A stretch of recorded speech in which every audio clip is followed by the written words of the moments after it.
नमस्ते विद्यार्थियों। आज की हिंदी कक्षा में आप सभी का स्वागत है। विद्यार्थियों, हम अज्ञे जी द्वारा रचित कहानी शरणदाता का अनुशीलन कर रहे थे, जिसमें अब तक हमने पढ़ा था कि देवेंद्र लाल जी को रफीकुद्दीन अपने घर पर रख लेता है, लेकिन यह बात उग्रवादियों को पता चलती है तो वो उनको धमकियां देते रहते हैं और उनसे घर से निकालने के लिए कहते हैं। देवेंद्र लाल जी इस बारे में रफीकुद्दीन जी से पूछते हैं कि उन्होंने क्या कहा। तब रफीकुद्दीन जी उत्तर देते हुए कहते हैं, उसका ही भाग आज हम पढ़ेंगे। धमकियां देते रहे और क्या, फिर भी क्या धमकी, आखिर धमकी की भी क्या होती है क्या? उन्हें शिकार चाहिए, करके न मिलेगा तो आग लगाकर लेंगे। ऐसा तभी तो मैं कहता हूँ मैं चला। मैं इस वक्त अकेला आदमी कहीं निकल ही जाऊंगा। आप घर बार वाले आदमी, ये लोग तो सब तबाह कर डालने पर तुले हैं। गुंडे बिल्कुल। आज ही चला जाऊंगा, यह कैसे हो सकता है? आखिर आपको चले जाने से हम ही ने तो रोका था। हमारी भी तो कुछ जिम्मेदारी है। आपने भला चाहकर ही रोका था, उसके आगे कोई जिम्मेदारी नहीं है। आप जाएंगे कहाँ? देखा जाएगा। नहीं, यह नामुमकिन बात है। किंतु बहस के बाद यह तय हुआ कि देवेंद्र लाल जी वहां से टल जाएंगे। रफीकुद्दीन और कहीं पड़ोस में उनके एक मुसलमान दोस्त के यहाँ छिपकर रहने का प्रबंध कर देंगे। वहां तकलीफ तो होगी पर खतरा नहीं होगा, क्योंकि देवेंद्र लाल घर में नहीं रहेंगे। वहां पर रहकर जान की हिफाजत तो होगी। तब तक कुछ और उपाय सोच लिया जाएगा। देवेंद्र लाल शेख उताउल्ला के अहाते के अंदर पिछली तरफ पेड़ों के झुरमुट की आड़ में बनी हुई एक गैराज में पहुंच गए। ठीक गैराज में तो नहीं, गैराज की बगल में एक कोठरी थी, जिसके सामने दीवारों में घिरा हुआ एक छोटा सा आंगन था। पहले शायद यह ड्राइवर के रहने के काम आती हो। कोठरी के सामने और गैराज के तरफ के किवाड़ों को छोड़कर खिड़की वगैरह नहीं थी। एक तरफ खाट थी और आले में एक लोटा। फर्श कच्चा मगर लिपा हुआ। गैराज के बाहर लोहे की चादर का मजबूत फाटक था, जिसमें ताला पड़ा था। फाटक के अंदर ही फर्श में एक गड्ढा सा खुदा हुआ था, जिसके एक ओर चूना मिली मिट्टी का ढेर और मिट्टी का लोटा देखकर गड्ढे का उपयोग समझते देर न लगी। देवेंद्र लाल का ट्रंक और बिस्तर जब कोठरी के कोने में रख दिया गया और बाहर आंगन का फाटक बंद करके उसमें भी ताला लगा दिया गया, तब थोड़ी देर वे हतबुद्धि खड़े रहे। यह है आज़ादी। पहले विदेशी सरकार लोगों को कैद करती थी कि वे आज़ादी के लिए लड़ना चाहते थे। अब अपने ही भाई अपने को तन्हाई कैद में दे रहे हैं, क्योंकि वे आज़ादी के लिए ही लड़ाई रोकना चाहते हैं। फिर मानव प्राणी का स्वाभाविक वास्तुवाद जाग उठा और उन्होंने गैराज, कोठरी, आंगन का निरीक्षण इस दृष्टि से आरंभ किया कि क्या क्या सुविधाएं वह अपने लिए कर सकते हैं। गैराज ठीक है, थोड़ी दुर्गंध होगी, ज्यादा नहीं। बीच का किवाड़ बंद रखने से कोठरी में नहीं आएगी। नहाने का कोई सवाल ही नहीं। पानी शायद हाथ मुंह धोने को काफी हो जाया करेगा। कोठरी ठीक है, रोशनी नहीं है, पढ़ने लिखने का सवाल ही नहीं उठता, पर काम चलाऊ रोशनी प्रतिबंधित होकर आ जाती है, क्योंकि आंगन की एक ओर सामने के मकान की कोने वाली बत्ती से रोशनी पड़ती है, बल्कि आंगन में इस जगह खड़े होकर शायद कुछ पढ़ा भी जा सके, लेकिन पढ़ने को है ही नहीं, यह तो ध्यान ही न रहा था।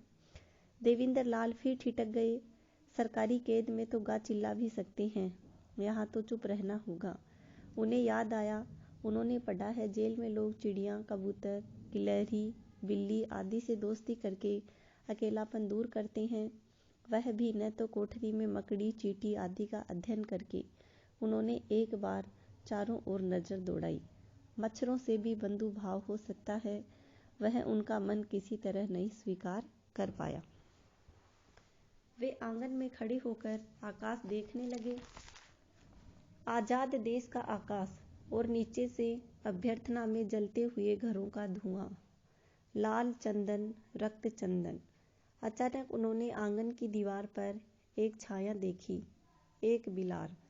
उन्होंने बुलाया, आओ आओ, पर वह वहीं बैठा स्थिर दृष्टि से ताकता रहा।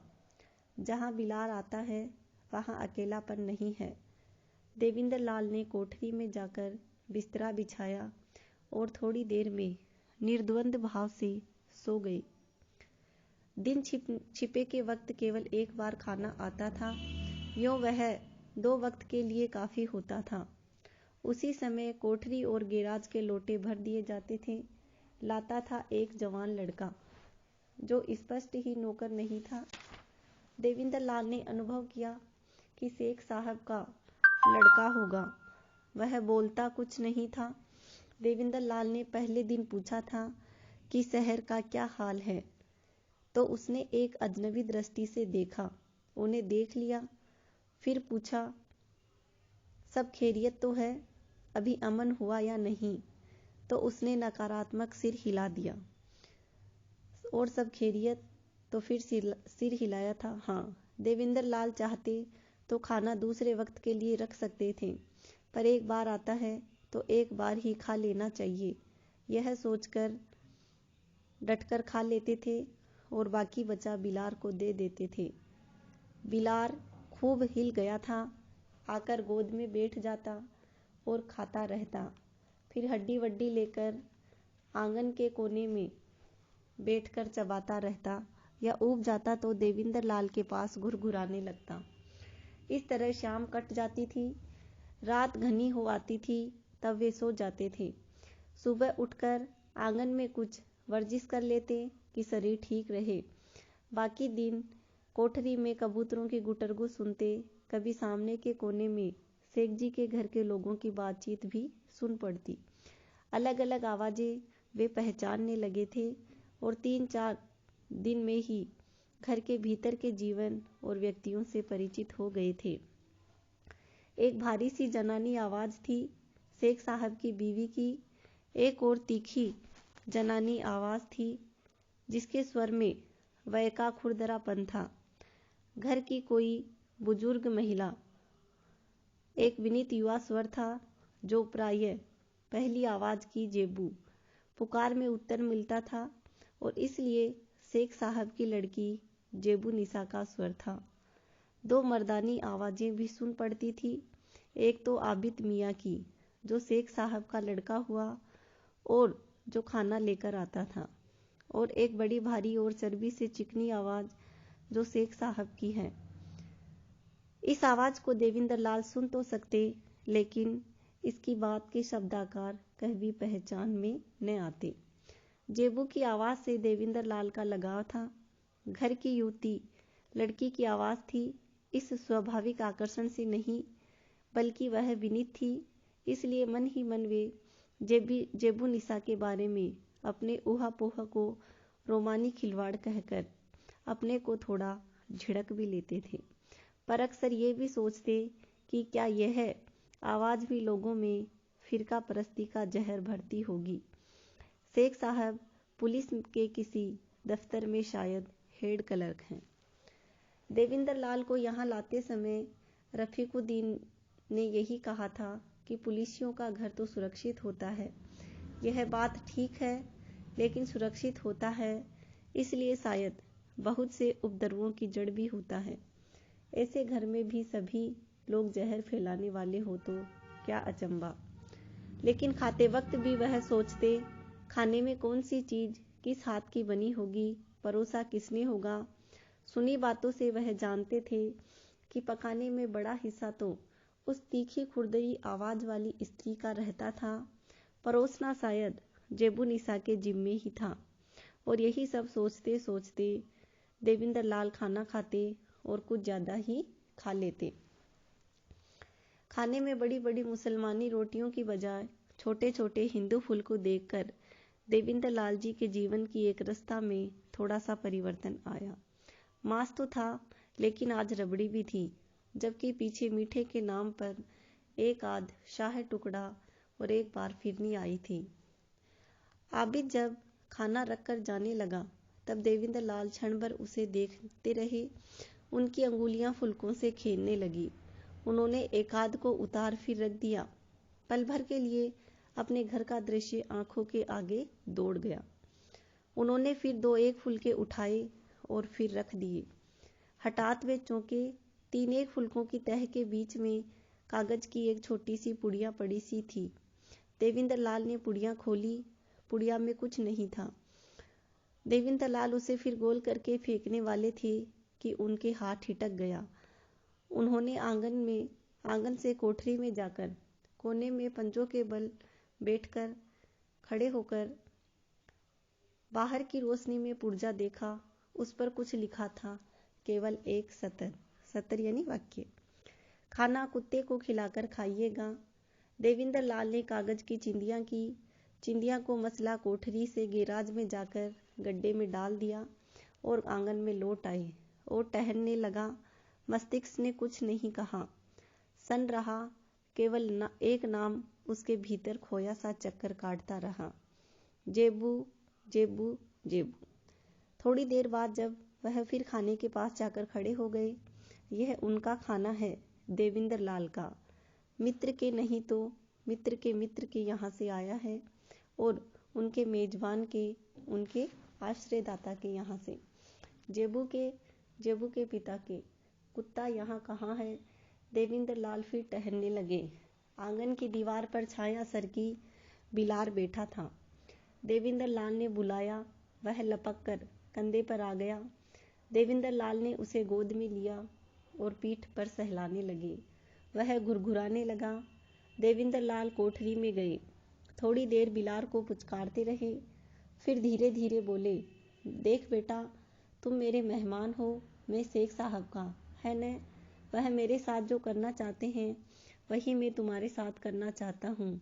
चाहता नहीं हूँ पर करने जा रहा हूँ।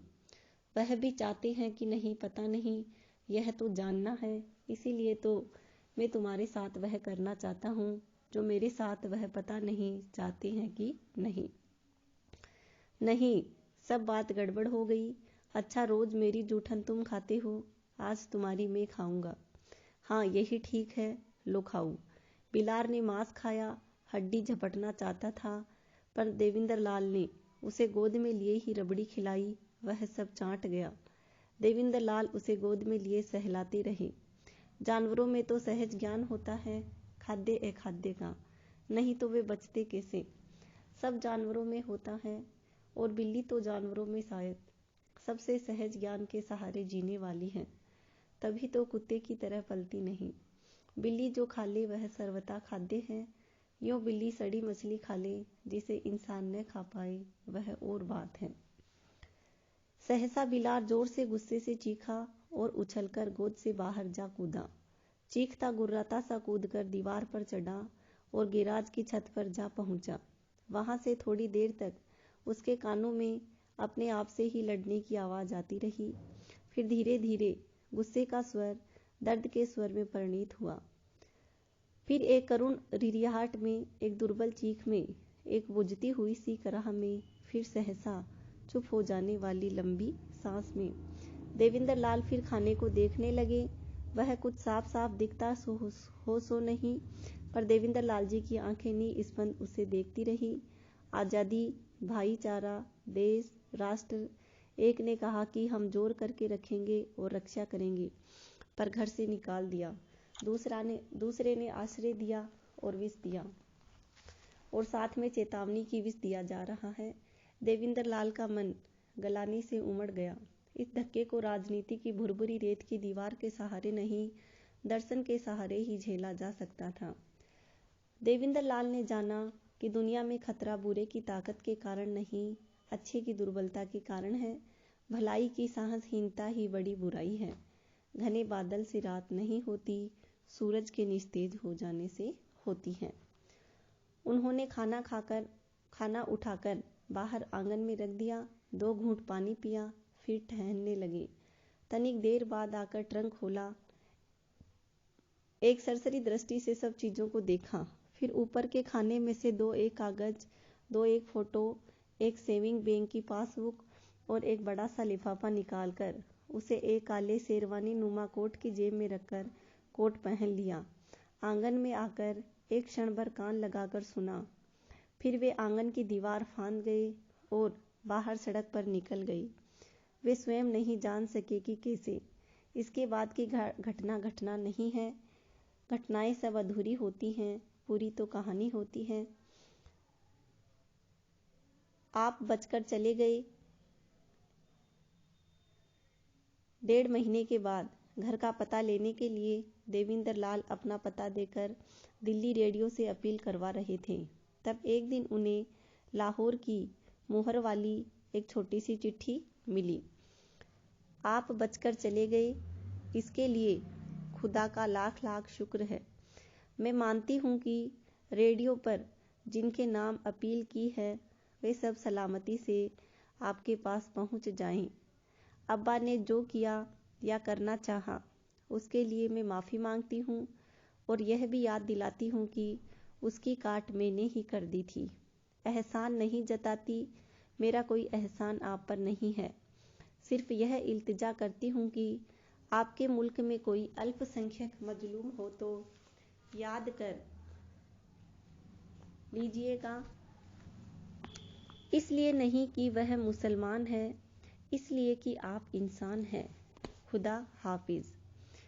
देविंदर लाल की स्मृति में शेख उताउल्ला की चर्बी से चिकनी भारी आवाज गूंज गई, जेब जेब। और फिर गैराज की छत पर छटपटाकर धीरे धीरे शांत होने वाले बिलार की वह दर्द भरी कराह जो केवल एक लंबी सांस बनकर चुप हो गई थी। उन्होंने चिट्ठी की छोटी सी गोली बनाकर चुटकी से उड़ा दी। इस प्रकार से शरणदाता कहानी समाप्त हुई। शरणदाता कहानी में अज्ञे जी ने सांप्रदायिक कटुता एवं धर्मांधता से उत्पन्न द्वेष को बड़े ही मार्मिक ढंग से प्रस्तुत किया है। सांप्रदायिकता के इस जहर ने मानव के बीच दीवार खड़ी कर दी है और यह जहर समाज और राष्ट्र के जीवन की जड़ों में व्याप्त हो गया है। विभाजन के साथ ही यह त्रासदी प्रारंभ हुई और आज भी हम इससे मुक्त नहीं हो सके हैं। शरणदाता कहानी में